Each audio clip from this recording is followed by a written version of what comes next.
Bonjour à tous et bienvenue dans ce nouvel épisode des news de mon portefeuille en bourse pour le mois de mars 2025. D'ailleurs, c'est l'anniversaire de la série, ça fait pile un an que j'ai commencé. Et le titre aujourd'hui, c'est Catastrophe en vue. Parce que, bon, tu t'en doutes bien, vu la performance récente des indices boursiers, ça a plutôt été négatif sur ce dernier mois, ça a plutôt été rouge et on va découvrir tout ça ensemble. Donc mini historique comme à chaque fois, donc là ça fait maintenant un an, c'est l'anniversaire à quelques jours près de ces news de mon portefeuille où je te montre mon portefeuille tous les mois complètement sans rien te cacher. Donc je suis parti avec 270 000 euros. Au début ça s'est plutôt bien passé, puis l'été il y a eu une période assez négative où j'ai perdu environ 20 000 euros. Là ça se voit pas vu qu'il y a eu un dépôt. Ensuite ça a très bien monté. 40 000 euros gagnés en seulement 3 mois, donc il y a eu un petit peu la remontada, ça s'est stabilisé, puis en janvier, petite correction de quelques milliers d'euros, rien de très important. J'ai déposé une bonne partie de ce que j'avais épargné en 2024, plus de l'argent que j'avais de côté, donc voilà, j'ai déposé 50 000 euros pour la nouvelle année. Donc le mois dernier, ça a continué à bien se passer, 11 000 euros gagnés, on était donc à 361 de valeur du portefeuille. Et donc là maintenant, début mars, vu les marchés rouges, vu les marchés baissiers, à quel point je me suis fait tailler, eh bien c'est ce que tu vas découvrir dès maintenant. Le suspense est à son paroxysme. Et voilà, je te dévoile. Donc le portefeuille a une valeur à 344 000 euros. Donc ça fait une baisse qui est d'environ 17 000 euros. Si je ne me trompe pas, ouais, c'est ça. Donc 17 000 euros de baisse sur le portefeuille. Je vais sortir une calculette pour voir combien ça fait en pourcentage. Donc 17 sur 361, qui était la valeur le mois dernier. Donc ça fait une baisse de 4,7%. Donc bon, en vrai c'est pas non plus énorme, mais quand même tu le sens passer. Voilà, 5% de ton patrimoine boursier qui part en fumée en l'espace de 30 jours. Ça, tu le sens quand même passer. Donc après, bon, c'est logique, l'explication, je vais te le dévoiler sur plusieurs points. Tu l'as bien vu, j'imagine, ça a été plutôt baissier au niveau du marché. Donc voilà, surtout en fait les small caps US, le Russell 2000, il a perdu depuis un mois 10% et quelques. Donc c'est quand même une baisse impressionnante, ça en l'espace d'un mois. Le SP 500 a baissé moins, mais il a baissé quand même. Donc je crois que il a baissé d'un peu moins de 5%. Hop. Donc voilà, ça c'est quand même été rouge, surtout aux États-Unis. Par contre, en France, ça s'est beaucoup mieux passé. Si on prend le CAC Mid Small, moi c'est l'indice que je suis, vu que je suis sur les petites et moyennes sociétés principalement. Il y a eu plus 3%, donc tu vois que là c'est vraiment très bien porté. Le CAC 40, j'imagine que c'est bien plus positif que les États-Unis aussi. Depuis un mois, plus 4%, donc c'est vraiment les États-Unis pour le coup qui ont baissé, comme quoi tous les pays ne sont pas corrélés. Ceux qui me disent non, on s'en fout, avoir juste SP 500, c'est pareil qu'avoir tout, non. Des fois, tu as le SP 500 qui chute, comme ce mois-ci, l'Europe qui monte, les pays émergents qui montent. D'ailleurs, je vais te mettre aussi mon ETF pays émergents, il a monté aussi. Bon, pas grand-chose, mais voilà. Les indices sont pas forcément corrélés. C'est pour ça que moi, j'ai pas que SP 500 et basta. Donc voilà, c'est logique en fait, puisque dans le portefeuille, le Russell 2000 qui a pris moins 10, sachant que c'est une grosse proportion du portefeuille global, ça fait mal, plus le marché global, donc qui est à travers mon MSCI World qui a baissé, donc ça fait perdre un petit peu. Mais d'ailleurs, point à noter que le MSCI World Quality, il a largement mieux résisté, je vais te l'afficher ici, que le SP 500 classique. Qu'est-ce que je fais IWQU, difficile à prononcer. Il a perdu que 1,5%, alors que l'SP500 il a perdu 4,5%. Parce qu'en gros, vu que c'est des sociétés plus qualitatives, c'est moins pondéré sur Nvidia, sur les PER Trop, etc. Il y a évidemment Nvidia et d'autres grosses sociétés, mais moins pondéré. Donc en gros, l'indice il est plus défensif, il tient mieux en termes de baisse. Et là, ça s'est prouvé quand on le compare au SP500. Je vais le mettre juste ici. Tac. Il s'est mieux comporté, il a moins chuté, on voit c'est drastique. Donc ça c'est plutôt intéressant dans des marchés baissiers d'avoir cette stratégie quality à travers mon ETF qui est ici, qui est ma plus grosse position tout de même. Les pays émergents, ils sont pas trop mal comportés non plus.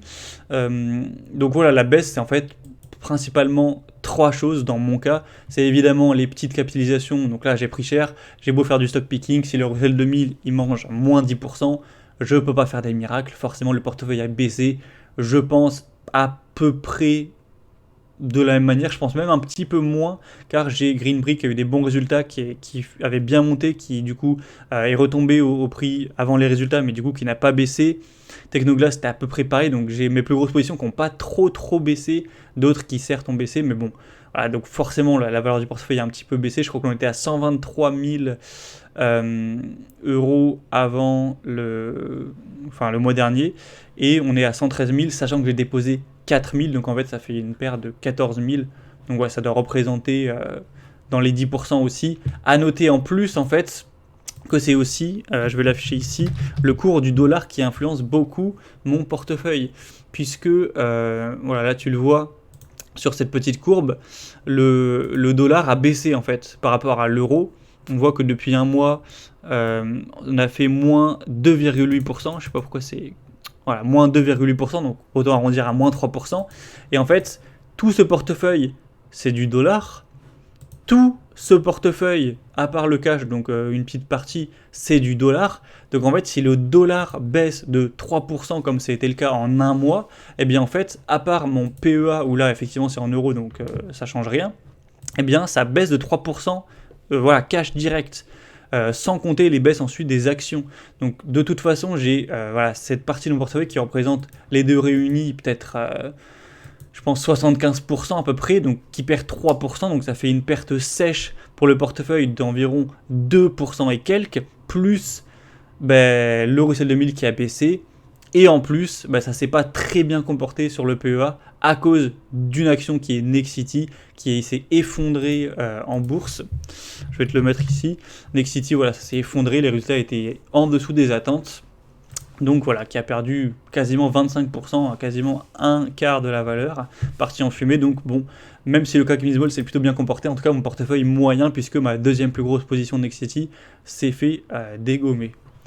Donc voilà, c'est ce qui explique une baisse de 5% du portefeuille. C'est déjà 2% sec juste à cause de la devise, à cause du dollar. Même si rien n'avait baissé en termes de titres, le dollar perd 3%, pardon, mon portefeuille en perd 2 ou 2,5%. Donc voilà, ça fait déjà 2% moins. Et les 3% de baisse en plus, c'est simplement le Russell 2000 qui a chuté. Ce portefeuille qui doit peser peut-être 35-40% du total, je pense plutôt 30%, qui prend moins 10, ça fait moins 3 à peu près. Voilà, donc c'est assez simple les explications. Donc voilà pour les performances du portefeuille. Donc bon, c'est pas encore la catastrophe, voilà, moins 5%, ça fait mal. Mais bon, quand on voit que c'est quasiment moite-moite à cause de la devise, où là, j'ai vraiment aucun contrôle, que le dollar il baisse, c'est pas quelque chose qui est vraiment dans mon contrôle. Ça monte, ça baisse, voilà, c'est les devises. Donc voilà, je le prends pas trop par rapport à mes décisions. Mais bon, c'est sûr que c'est pas hyper agréable. J'espère que ça se passera mieux pour les mois prochains. Donc voilà pour la perf, moins 5% quasiment, donc pas super. Et du coup, ce que j'ai fait, c'est que j'ai appliqué la stratégie, donc je t'ai parlé, je pense, pas mal de fois sur cette chaîne, c'est la stratégie de la réserve d'opportunité. Donc je te l'ai déjà montré, moi j'ai un livret A qui était plein, qui était considéré comme une réserve d'opportunité pour la bourse, pour me dire, si la bourse monte, je gagne de l'argent, tout va bien pour moi, mais si la bourse baisse, je fais quoi ? J'ai pas envie de prendre le risque que la bourse baisse et que je puisse rien faire pour en profiter, que je puisse pas acheter pour diluer cette perte.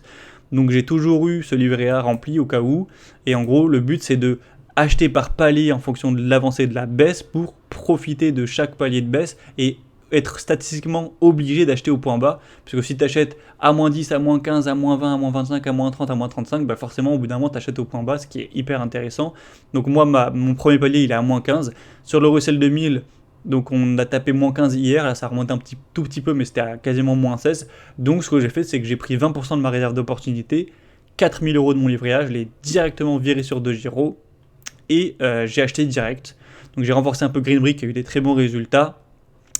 J'ai renforcé un peu Paycom et Five Below qui voilà, des sociétés qui peuvent, je pense, croître un peu plus que les autres. Donc voilà, j'ai eu envie de les renforcer nettement. Et du coup, j'en ai profité. Et si le Russell 2000 continue sa chute, je continuerai à acheter par palier. Au moins, j'aurai profité de la baisse. C'est ça aussi qui est intéressant d'avoir du cash. C'est que quand le marché baisse, tu peux en profiter. Et t'es pas juste lésé un petit peu où tu peux rien faire. Donc au final, ça me permet d'être plus ou moins content d'une certaine manière quand le marché baisse, que je me dis, bon, au moins, j'ai pas ce cash pour rien, j'ai pas ma réserve d'opportunité pour rien, j'en profite, et au moins, j'augmente mon argent qui est investi pour plus tard, lorsqu'il y aura le rebond, ce qui finit toujours par arriver au bout d'un moment. Donc ça, c'est un peu la vision en termes des performances, j'allais dire timing, c'est pas vraiment du timing vu que je fais à chaque palier, c'est exprès pour ne pas avoir à timer et de mettre à chaque moment pour être sûr de viser juste au bout d'un moment. Mais du coup, voilà, moi c'est ma stratégie. Donc, je commence à me faire déconnecter là. Donc, sinon, qu'est-ce que j'ai de spécial à dire? On va peut-être passer très rapidement sur chacune des actions, donc des portefeuilles stock picking. Et je finirai par te parler un petit peu, vu que ça fait un an, c'est l'anniversaire de la vision globale du portefeuille, de la stratégie, et on finira sur ça. Donc pour le PEA, on a eu Alten qui avait publié ses résultats qui étaient corrects. Le marché en tout cas avait bien réagi, donc je conserve. Katana, pas de résultats récents, mais voilà, tu connais bien ma philosophie dessus, donc évidemment je veux conserver. J'ai déjà une très grosse position, donc je vais pas racheter, mais je conserve évidemment. Fontaine Pajot, position récente, pour diluer un petit peu, pas que sur Katana, mais sur le même secteur que je trouve un peu sous-valorisé. Pareil pour Italian Sea Group, donc les deux là je conserve. LVMH, voilà, c'est stalwart, hein, donc c'est une expression pour dire voilà, société qui est bien installée, qui va pas faire des rendements de fou, mais qui est assez sécure. Voilà, c'est limite un ETF du luxe, donc je conserve évidemment sans problème, même s'il y a eu des résultats qui n'étaient pas énormes. Manitou, position récente dont je t'ai parlé d'ailleurs en vidéo il y a 1 ou 2 mois, qui d'ailleurs a pris 13%, donc je suis plutôt satisfait pour l'instant, c'est une belle perf, donc je pense que c'était effectivement sous-valorisé, donc le marché s'en rend compte. Pernod Ricard, pareil, position très récente, j'ai fait la vidéo il y a une semaine, elle a déjà pris 8%, donc voilà, je suis content, forcément c'est plutôt positif pour le portefeuille. Mais Nexity, je te l'ai dit, ça s'est effondré, donc les résultats étaient en dessous des attentes. Ils ont fait une année en fait qui était en perte, voilà, ils ont perdu de l'argent sur l'année 2024, je te le montre ici là, ils ont perdu 62 millions. L'année dernière, ils ont fait que 19 millions de gains, donc on s'attendait peut-être à que ce soit moins pire, qu'ils allaient faire peut-être 40, peut-être 50, peut-être 60 millions de résultats. Bon, en fait, ils ont perdu de l'argent, donc forcément, c'est logique que c'est baissé. Moi, à long terme, j'y crois toujours. Je pense qu'il suffit que le marché se redresse un petit peu, ils redeviendront profitables. Ils se sont massivement désendettés tout de même. Donc voilà, peut-être d'ici 1 an, 2 ans, ils referont des chiffres du style 50 millions, 100 millions peut-être. Et dans ce cas-là, forcément, le cours il va remonter drastiquement. Donc voilà, vraiment une vision long terme pour Nexity. Donc je conserve, même si ça a été pas très positif, une énorme perte récemment. On va faire pareil pour le compte titre des Giro. Donc Green Brick, ma plus grosse position de ce compte. J'y crois, les résultats étaient excellents, continuent à croître, etc. Donc je suis plutôt dans une position d'acheter, mais je commence à avoir une grosse position. Donc voilà, je ne peux pas trop acheter non plus. Mais en tout cas, quand j'ai déposé les 4000, je l'ai dit, j'ai racheté. Technoglass, qui est toujours un petit peu cher. Donc voilà, je suis plutôt dans une position d'alléger. Dès que je trouverai une nouvelle opportunité sur une small cap US, j'irai chercher du cash je pense en allégeant Technoglass parce qu'elle est chère, même si elle a des résultats corrects, c'est cher. Toll Brothers, elle était chère, bon, elle s'est cassée la gueule de 30%, donc elle redevient normale, on va dire, donc plutôt conservée.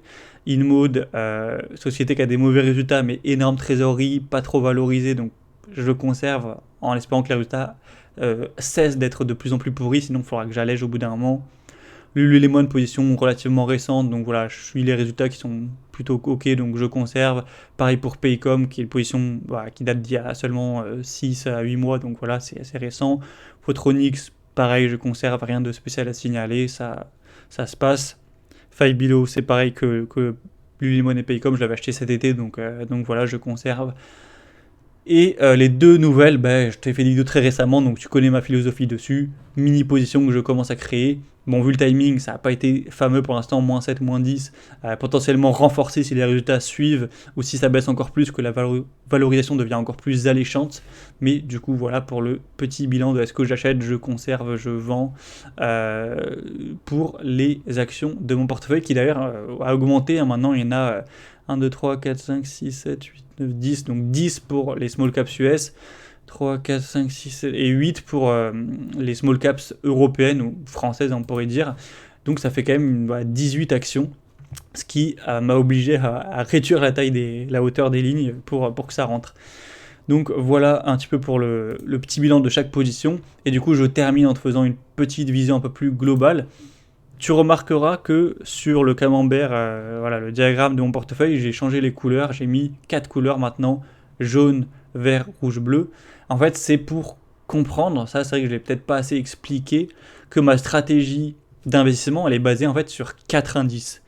Ma stratégie, on pourrait la dire, c'est simplement environ un quart MSCI World. Bon, c'est le MSCI Neutral Sector Quality, mais c'est juste amélioré, mais en gros c'est MSCI World. Ensuite, 10% MSCI Emerging Markets.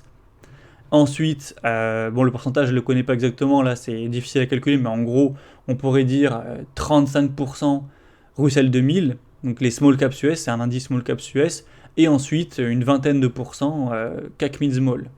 C'est comme si j'avais ces 4 indices, sauf qu'en fait dans les 4 indices, il y en a 2 que je suis exactement via un ETF, ETF pour le MSCI World, ETF pour le MSCI Emerging Markets, et en fait il y en a 2, au lieu de prendre un ETF, je fais du stock picking parce que j'estime pouvoir battre les ETF qui traquent ces 2 indices. J'estime pouvoir battre ces 2 indices.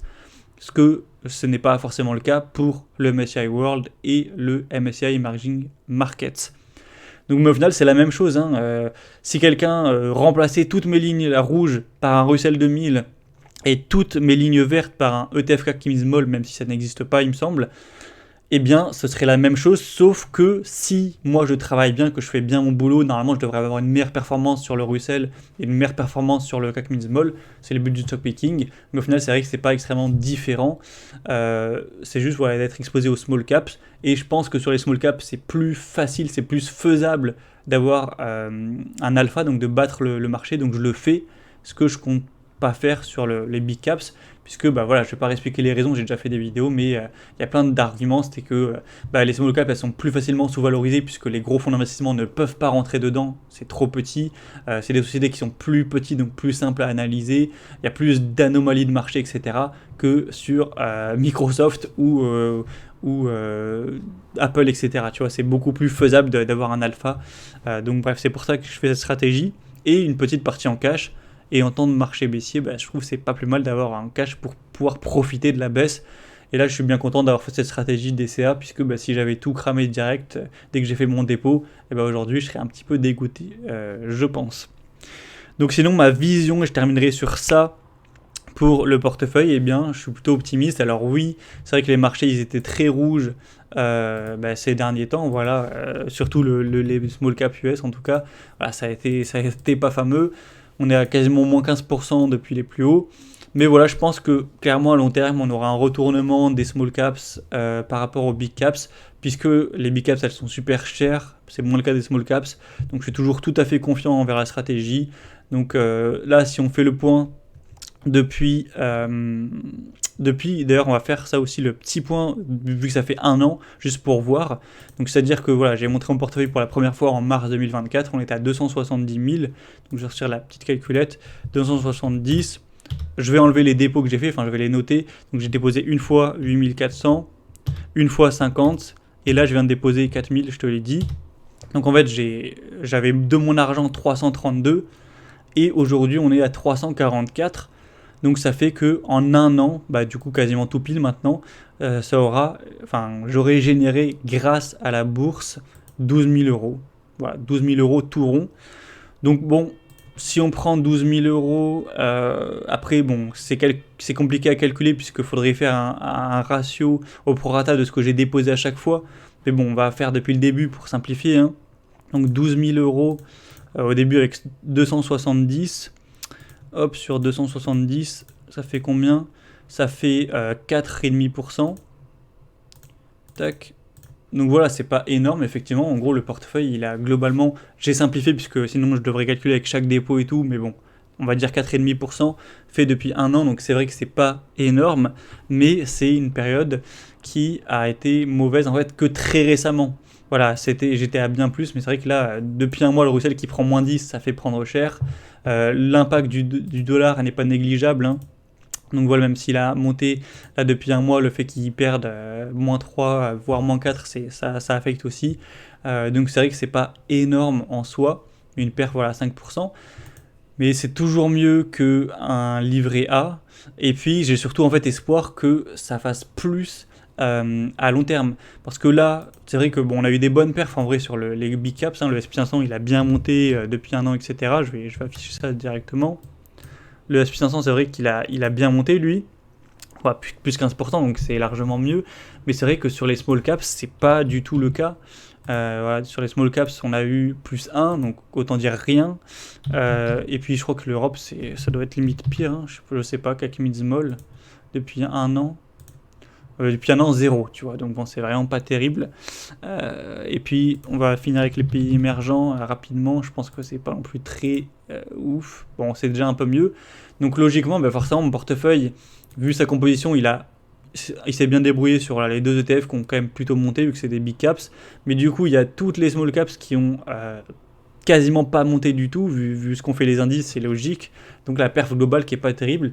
Mais moi, ma croyance, c'est le point que je voulais développer, c'est que les small caps, je pense, vont s'inverser par rapport aux big caps. Je pense que dans les années qui vont venir, les big caps, elles vont moins performer vu qu'elles sont chères, donc leur cours va pas exploser, alors que par contre les small caps, qui sont moins chères globalement, elles vont rattraper en quelque sorte les big caps, et du coup ça ne m'étonnerait pas que la perf soit bien supérieure à 4 ou 5% pour l'année prochaine, ou en tout cas imaginons l'année encore suivante, si on a ce retournement des small caps. Donc c'est une croyance, et du coup j'espère en tout cas que voilà, quand je ferai le bilan en mars 2026, on aura fait plus que ça. Après bon, si c'est la catastrophe en 2025 sur les marchés, il faudra attendre un peu plus, mais je pense que la stratégie small caps à long terme sera payante.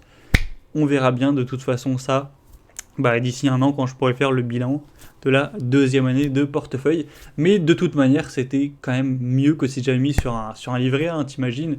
Bon, 12 000 euros, c'est pas énorme par rapport à la somme. Mais si j'avais mis tout ça sur un compte pourri d'assurance vie, fonds euro, livret A ou je ne sais pas quoi, j'aurais gagné quoi? J'aurais gagné peut-être, je sais pas si c'est 3%, quelque chose comme ça. Donc c'est quand même plusieurs milliers d'euros générés sans travailler, puisque c'est le capital hein, qui a généré cet argent. Hein. Donc bon, voilà.